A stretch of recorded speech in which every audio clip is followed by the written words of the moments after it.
بسم الله الرحمن الرحيم نحمده ونصلي على رسوله الكريم اما بعد بسم الله الرحمن الرحیم مختصر المعانی الفن الثالث علم البدیع کا سبق نمبر 80 ہم شروع کرنے جا رہے ہیں۔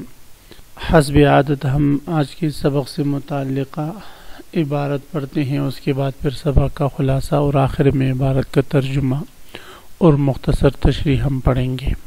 آج کی اس سبق کی ابتدا اولها اول الاقسام سے ہو رہی ہے۔ آپ حضرات عبارت پر توجہ فرمائیے۔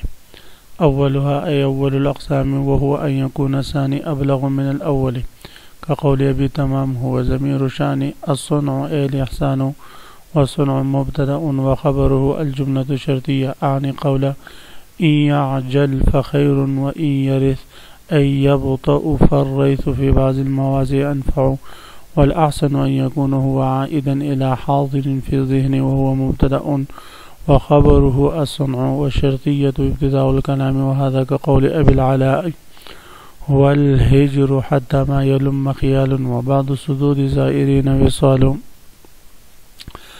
عزیز طلبہ، سبق نمبر 79 میں ہم نے پڑھا تھا کہ اگر سرقہ صرف معنی کا ہو، لفظوں کا نہ ہو اور کلام ثانی کے الفاظ متکلم کے اپنے ہوں تو اس قسم کے سرقہ کو، اخذ کو المام اور سلخ کا نام دیا جاتا ہے۔ پھر ہم نے یہ بھی پڑھا تھا کہ المام اور سلخ کی 3 قسمیں ہیں۔ ثانی اول سے ابلغ ہو، یہ پہلی قسم ہوگا۔ اگر ثانی اول سے کم درجے کا ہو تو یہ دوسری صورت ہوگی، دوسری قسم ہوگی۔ اگر ثانی اول کے مساوی ہو، مثل ہو، تو یہ تیسری قسم ہے۔ مصنف علیہ الرحمہ اول کی مثال میں ابو تمام اور ابو طیب ان دونوں شاعروں کے شعر کو ذکر فرما رہے ہیں، جس میں ابو تمام کا شعر اول ہے اور ابو طیب کا شعر ثانی ہے، لیکن شعر ثانی فصاحت اور بلاغت میں اول سے اعلیٰ ہے، جس کی وجہ سے فضیلت ثانی کو حاصل ہوئی ہے نہ کہ اول کو۔ تو مصنف علیہ الرحمہ فرما رہے ہیں اولها اول اقسام، پہلی قسم یعنی 3 قسموں میں سے پہلی قسم وہو ان یکون الثانی ابلغ من الاول، کہ ثانی اول سے ابلغ ہوں۔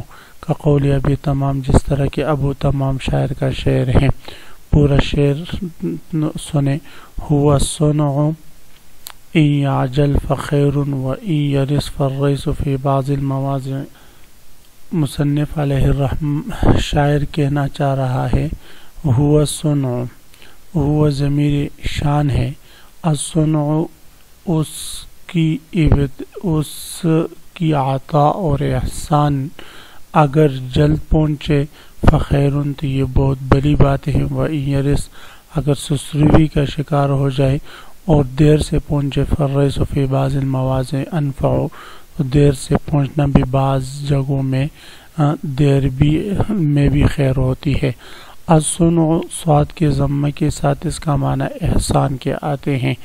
ان یعجل فخیر وان یرث، ان یرث کا معنی ہے یتأخر یبطأ، اگر وہ تاخیر کا شکار ہو جائے۔ ریس تاخیر کو کہتے ہیں، تو تاخیر بھی بعض جگہوں میں انفع زیادہ نفع بخش ہوتی ہے۔ تو یہ ابو تمام کا شعر ہے اور اس کا ترجمہ یہی ہے۔ تھوڑی سی ترکیب پر توجہ کریں۔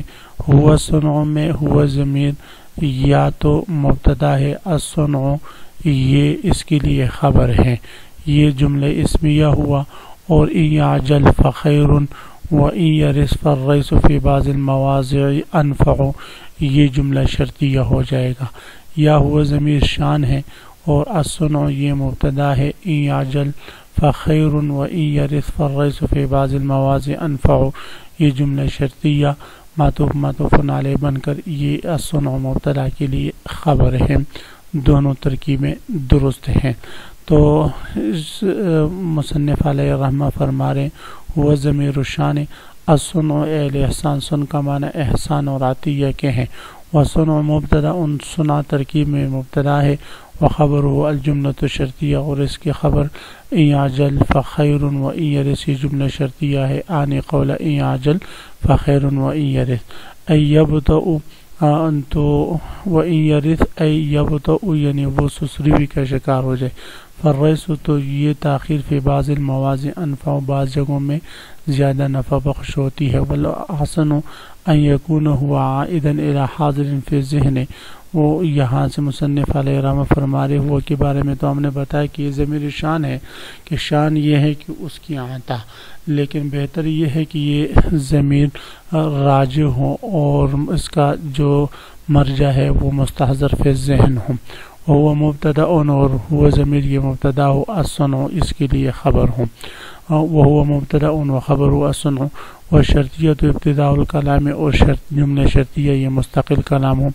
وہذا کا قول ابی العلاء، اور یہ جو شعر ہے اس کی طرح ابو العلاء نے یعنی ابو طیب نے ایک شعر کہا ہے. والہجر حتی ما یلم خیال وبعض صدود زائرین وصال، اور وہ ہجرت جو مستحضر فی ذہن ہے، معہود فی ذہن ہے. حتی ما یلم خیال، یہاں تک کہ کوئی خیال بھی نہیں اترا اور کوئی خیال بھی نہیں آیا، کوئی خیال بھی نہیں آیا. وبعض صدود زائرین وصال، اور بعض زیارت کرنے والوں کا اعراض بھی وصال ہوتا ہے. وہ حاضر فی ذہن جدائی ہے، یہاں تک کہ جو اتر رہا ہے وہ محض ایک خیال ہے. والہجر، وہ جو حاضر فی ذہن ہے وہ تو جدائی ہے. حتی ما یلم خیال، یہاں تک کہ جو اتر رہا ہے وہ بھی خیال ہی ہے. وبعض صدود الزائرین وصال، اور بعض اعراض جو ہے زیارت کرنے والوں کا اعراض وہ وصال ہوتا ہے. تو اب اس شعر میں ہوا ضمیر جو ہے اس کا مرجع معہود فی ذہن ہے، اور الہجر کا معنی ہجرت کے ہیں. حتی ما یلم خیال، وبعض صدود، صدود اعراض کے معنی میں زائرین زیارت کرنے والے وصال کہتے ہیں. وهذا نوع من الاعراب لطيف لا يكاد يتنبه له الا الاذهان الرائضة من ائمة الاعراب. مصنف علیہ الرحمہ یہ بات بیان فرما رہے ہیں کہ وہ ضمیر حاضر فی ذہن کی طرف راجع ہے، اور اس ضمیر کا حاضر فی ذہن کی طرف لوٹنا اعراب کی ایک لطیف قسم ہے، اور جس پر صرف ائمہ اعراب میں سے جو متیقظ قسم کے لوگ ہیں، ماہر قسم کے لوگ ہیں، وہی متنبع ہو سکتے ہیں، اس کے علاوہ کوئی اور متنبع نہیں ہو سکتا. وقول ابو طیب، اور ابو طیب کا یہ قول ومن الخیر بدء صیبک ای تاخیر عطائک عنی اسرع الصحب فی المسیر الجہام اے الصحاب الذی لا ماء فیہ. تو اس کے مقابلے میں ابو طیب نے یہ شعر پڑھا ہے ومن الخیر بطوء صیبک عنی، اور بلائی میں سے ہے کہ تیری عطا کا مجھ سے مؤخر ہونا. ومن الخیر بطوء یا بطء صیبک، اور بلائی میں سے ہے کیا چیز بطوء صیبک عنی، تیری عطا کا مجھ سے جو ہے سسروی کا شکار ہونا، مؤخر ہونا اور اس کا جلد نہ آنا. اسرع الصحب فی المسیر الجہام، کس کی طرح؟ بادلوں میں سے سب سے تیز چلنے میں وہ ہے جس میں پانی نہ ہو. اسرع الصحب، بادل میں سب سے تیز چلنے والا وہ بادل ہیں الجہام، جس میں پانی نہ ہو، جو بغیر آب کے ہوں. الصحب، صحاب بادل کو کہتے ہیں جو تیز چلنے والا، فی المسیر چلنے میں، الجہام جیم کی فتح کے ساتھ اس بادل کو کہا جاتا ہے جس میں پانی نہ ہو. یعنی جو بادل سسروی کے ساتھ چل رہا ہوتا ہے اس میں پانی ہوتا ہے، جو تیز چل رہا ہوتا ہے اس میں پانی نہیں ہوتا. تو آپ کی عطیہ اگر تیز آتا تو اس میں کوئی اتنی زیادہ چیزیں نہ ہوتی، لیکن وہ جو تاخیر سے آ رہا ہے تو مطلب یہ ہے کہ وہ کوئی بڑی عطیہ ہے. تو بہرحال یہ جو ابو طیب کا شعر ہے مصنف علیہ الرحمہ آگے ذکر کریں گے کہ یہ ایک زیادہ فائدے پر اور زیادہ بیان پر مشتمل ہے کہ اس میں ضرب المثل بھی ہے، اس لیے یہ پہلے والے شعر کے مقابلے میں زیادہ اولا ہے۔ الجہام اے السحاب الذی لا ماء فیہ، وہ بادل جس میں پانی نہ ہو، اما ما فیہ ماء فیکون بطیئا، جس میں پانی ہوتے وہ سسر ہوتا ہے، ثقیل المشی چلنے میں بوجھل ہوتا ہے، وقضا حال العطا، اسی طرح عطا کا حال ہے وہ بوجھل ہیں چلنے میں ثقیل ہیں۔ ففی بیت ابی طیب زیادت و بیان، تو ابو طیب کی اس شعر میں زیادہ بیان ہے، لاشتمال علی ضرب المثل کہ ضرب المثل پر مشتمل ہے، پھر صحاب بادل کے ساتھ۔ تو عزیز طلبہ، آج کے سبق کا اختتام اسی پر ہوا۔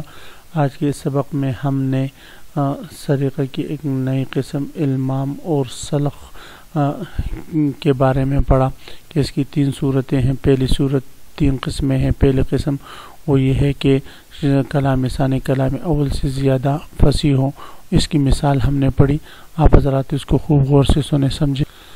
اللہ تعالی ہم سب کا حامی و ناصر ہو، آمین۔ وآخر دعوانا ان الحمدللہ رب العالمین۔